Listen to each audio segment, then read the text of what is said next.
Boas noites. A Xunta de Galicia aínda non ten data para colocar as iluminarias do adarve da muralla. O Goberno galego anunciara en abril a súa intención de colocalas, pero polo de agora non se sabe cando volverá a ter luz o paseo da muralla.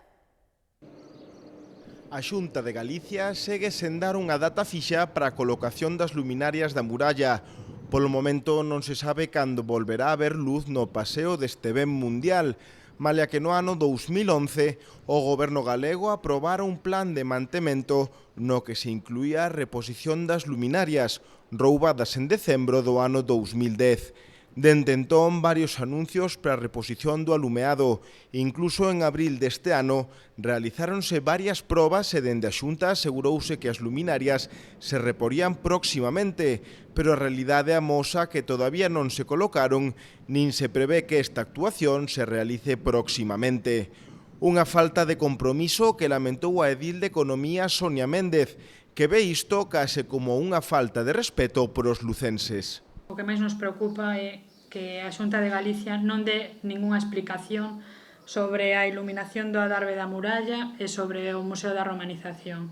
Nos parece lamentable que se escondan tanto neste tema, que non den ninguna xustificación nin información de en que estado se atopan estes proxectos, porque o Concello está facendo un esforzo enorme na construción e mantemento de novos museos, non só de museos, senón de ventás arqueolóxicas, novos atractivos para os visitantes e para que o turismo aumente na nosa cidade e aumenten tamén as pernoctacións e o tempo de estancia dos visitantes.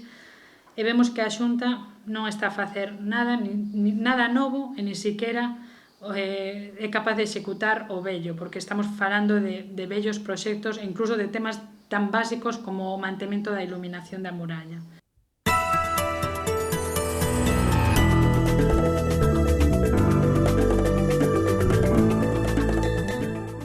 A novena edición do concurso de tapas de Lugo terá lugar entre os días 13 e 30 de setembro. Entre as novidades deste ano figuran que as tapas se poderán pagar en pesetas. Así o anunciou hoxe o presidente da Asociación de Hostaleiros. Cheche Real tamén anunciou que en colaboración co Concello de Lugo están intentando que Lugo sexa nomeada Capital Gastronómica de España. Eu agora vou ter unha entrevista, e creo que Carmen ten outra como Concello, con unha persoa que ven da Federación Española de Hostelería, para tratar de que nos nomeen Capital Gastronómica de España. Distinción que non xa pretendimos, inda que casi preferimos que non fora porque estábamos inmersos na crise, pretendimos ser fai a primeira vez, que foi fai 2 anos, na que se nomeara a Capital Gastronómica a Logroño. Suliñar é que a xente vexa que a hostelería e o turismo en este caso, repito, digo sempre en este caso porque non somos unha asociación provincial, da cidade de Lugo e por ende da provincia, pois ten moi significado que a gastronomía. Tamén sabemos que nas entrevistas que se fan aos turistas é o segundo punto por lo que a xente se achega a nosa cidade. Durante a celebración do concurso, que será do 13 ao 30 de setembro, pois poderase pagar a consumición da tapa en pesetas a xente que o crea convinte, que teña pesetas agochadas na casa. Estas pesetas que recauden os hosteleiros, a propia asociación será que cambie no Banco de España e faráselles chegar pois o seu cambio en euros, non? Como sabedes, o ano pasado vendéronse cerca de 40.000 tapas. Novidades con respecto ás Torres do Garañón. Segundo informan hoxe algúns medios de comunicación, a xuíza Pilar de Lara emitiu un auto no que ratifica o precinto das obras do Garañón e no que afirma que existen indicios serios e contundentes de delitos contra a ordenación do territorio, falsidade documental e omisión do deber de perseguir delitos. Ademais, no auto, a xuíza tamén afirma que parece que houbo algunha clase de connivencia entre entre os representantes municipais encargados de protexer o solo público e unha promotora particular para beneficiar inxustamente a dito promotor. A instrutora tamén explicita as súas sospeitas de que podería tratarse dun delito de prevaricación urbanística. A este respecto, hoxe o Concello de Lugo emitiu un comunicado no que se afirma que descoñecen o auto, que non lles foi notificado por ningunha vía e que lamentan haberse enterado unha vez máis a través dos medios de comunicación. Hoxe o voceiro popular Jaime Castiñeira culpou desta situación urbanística o actual presidente da Deputación, José Ramón Gómez Besteiro. O que está claro, e espero que den as explicacións oportunas, é que o señor Besteiro, actual presidente da Diputación, é a alma mater, foi a alma mater das torres das costas do parque. El era en ese momento o concejal de urbanismo, o máximo responsable de urbanismo no Concello de Lugo, donde se organizou e se preparou todo ese proceso. Xunto co señor Orozco, lóxicamente, pasan a ser os máximos responsables desa desfeita urbanística. Iso pode supoñer, para que se den unha idea, os lucenses, en relación á execución do orzamento do Concello do ano 2012, que durante 4 anos o Concello non teña nin para cambiar unha bombilla, nin moito menos para tapar un bache, porque supón máis de 4 anos dos investimentos totales do Concello de Lugo, do ano 2012. Nos non tuvemos aínda acceso a este auto, a este novo auto, pero, tal e como se recolle nos medios de comunicación, hai 4 delitos que se lle apuntan ou se consideran que puideron incurrir os responsables do goberno municipal. Cando digo responsables, parece que están incluídos todos os que votaron en algún momento a algo a favor deste proceso urbanístico. Quero recordar que en todo momento o Partido Popular votou cada vez que foi a pleno en contra e, además, opoñéndonos radicalmente porque entendíamos que o que se estaba facendo era unha ilegalidade. Hai 4 delitos, é dicir, prevaricación urbanística, contraordenación de territorio, falsedade documental e omisión do deber de perseguir delitos. Tamén se fala de connivencia e de complicidade co promotor. E isto non o digo eu, o dicen os medios de comunicación, que o dice o auto. En clave cultural, hoxe a edil Carmen Basadre presentou o proxecto artístico 1000 proxectos e nel varios artistas traballarán en directo no Museo Interactivo para que os vexan os visitantes. O coordinador do proxecto, Jesús Otero, explicou hoxe mesmo que hoxe se inauguraba a mostra de Paco Pestana. De facer cousas menos pesadas, menos costosas, máis lixeiras e máis arriscadas. Por iso a idea de proxecto. E por iso tamén escoller unha serie de artistas, todos moi diferentes, todos de campos moi diversos, pois un que únicamente dibuxa, ou Pestana, que vai facer unha performance, Miguel Anxo Curiel, que realmente, basicamente, ele é un poeta. Hai tamén animación de vídeo, e hai unha instalación de pintura expandida con LED, é dicir, cosas moi diferentes para tamén ir mostrando e ampliando o campo de recepción do artístico na nosa cidade, que efectivamente sempre tuvo moito máis peso as cousas tradicionais, a escultura, a pintura, o grabado, a fotografía, e sempre é bom ir ampliando a maneira de ver o que é o fenómeno artístico. Outra cosa moi importante deste proxecto é a posibilidade que vai ter a xente de poder ver os artistas traballando ou pensando, ou simplemente estando ali facendo cousas que teñen que ver co seu traballo, e que é unha experiencia que tamén faise moito en outros museos ou fundacións de arte, etc., pero que aquí non se fixo prácticamente nunca. Entonces tamén hai toda unha serie de cousas que son novas.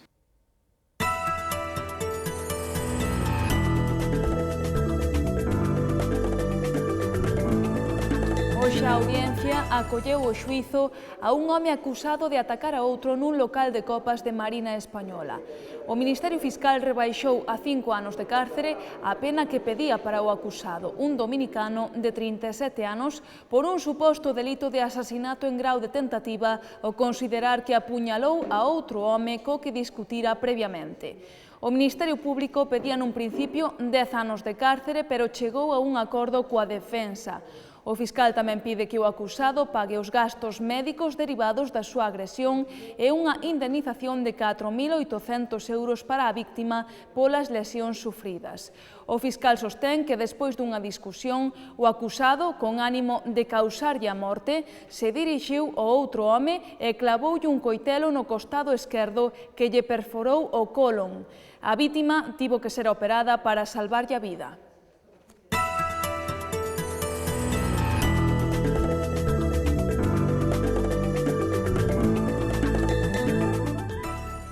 Unha bolsa de material ecolóxico e reciclable para o pan que evite o uso das bolsas de plástico. Esta é a idea que presentaron hoxe dende a empresa Publipan. A idea é distribuílas de xeito gratuito nas pequenas panaderías para que os panadeiros lle sirvan o produto nelas aos seus clientes. A cambio desa gratuidade, nas bolsas imprimirase todo tipo de publicidade, tanto de administracións públicas como de empresas privadas. Deste xeito, dende Publipan, queren chegar ao fogar e ás mesas das familias. Publipan xa falou con arredor de 70 panaderías coas que porá en marcha esta iniciativa, que xa funciona en cidades como a Santiago, A Coruña ou Vigo. Esto es una de las máximas de la empresa y el respeto por el medio ambiente es un objetivo prioritario. Por eso, bueno, están impresas con tintas al agua, el sellado se realiza con colas sin poliamidas a base de maíz y se producen con material totalmente reciclable. Es un producto 100% no contaminante. Además, la bolsa de Publipan dispone de su propio número de registro sanitario y cumple absolutamente con toda la normativa europea vigente para el envasado de productos alimentarios. Con la puesta en marcha de esta delegación en Lugo, Publipan prevé retirar del mercado aproximadamente 400.000 bolsas de plástico a lo largo de todo un año. Y bueno, decir que hasta el momento en toda España se han retirado ya más de 100 millones de bolsas de plástico. Además, con la utilización de este soporte, hemos evitado la impresión de 2.856 toneladas de papel que se utilizaban para folletos y que usaban productos contaminantes en su producción, como tintas al disolvente. La colaboración de las panaderías es un factor importante para que el reparto de todas nuestras bolsas se haga en mano, logrando así una entrega efectiva al 100%. Esta ayuda es posible porque la bolsa de pan se entrega a panaderos y despachos de pan de forma totalmente gratuita, de modo que ellos consiguen así un envase necesario para servir sus productos sin ningún coste, lo que les supone un importante ahorro y asegura la colaboración mutua. Una vez que los clientes de las panaderías reciben la bolsa y la llevan a casa, logramos que ésta se mantenga dentro del hogar, puesto que el pan dentro de ella conserva intactas sus propiedades y no se seca. Dende Unións Agrarias creen que hai moitas desigualdades no sector cárnico galego. Por iso plantexarán unha moción no Pleno de Ternera Gallega para que se constitúa un grupo de traballo. Vamos facer unha proposta de máximos para intentar reorganizar e reordenar todo o que é o sector de produción de carne en Galicia. O que queremos é pedirlle ao Pleno que constituya unha comisión de traballo para empezar a estudiar o sector, a sacar as conclusións que teñamos que sacar e a tomar as medidas que teñamos que tomar. Nos basicamente o decíamos entonces e decimos ahora que este sector está amenazado e necesita ciertos cambios. Nos, o primeiro que temos que decir é que estes cambios os propoñemos desde dentro, polo tanto non é nada contra a ternera gallega, somos os primeiros interesados en que a ternera gallega funcione e que a ternera gallega sea unha ferramenta útil para todo o sector e tamén para o que nos ali representamos, que son os produtores. Básicamente, nos temos dous datos que nos preocupan bastante. Por un lado, nos entendemos que do potencial productivo de carne que ten Galicia, ternera gallega, eu creo que como moito, está nunha certificación do 20%. Por lo tanto, o 80% da carne, do potencial productivo de carne de Galicia, non se certifica baixo ternera gallega. Enlazado con este, porque hoxe un produtor de carne en Galicia de estar certificando a ternera gallega, non estar certificando a ternera gallega, ten unha diferencia de precio de en torno a un 10%. Temos un problema no sector e que ternera gallega, como parte importante e puntera deste sector, ten que tomar medidas para cambiar esta realidade.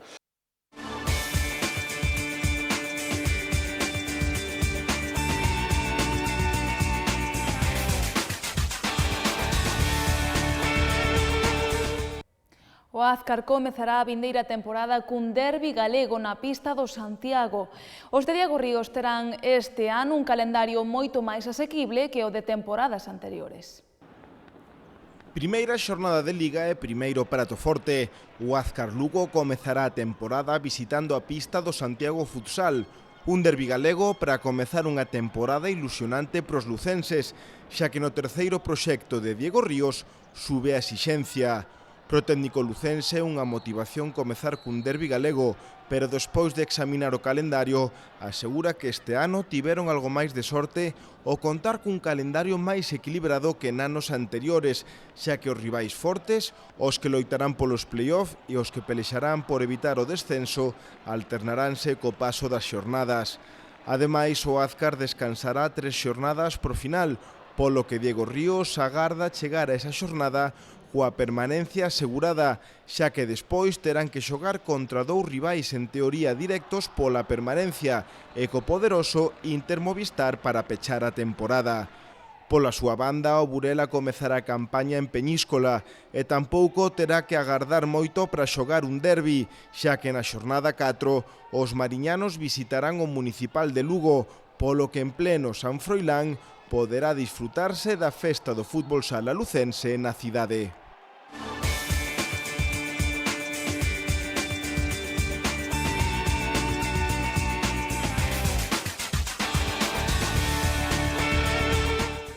Despedímonos cunha mostra que se pode ver na Galería Nova Rúa. Pero lembren que a información continúa como sempre no xornal El Progreso e no portal do Grupo El Progreso galiciae.com. Que teñan moi boa noite. Vémonos mañá.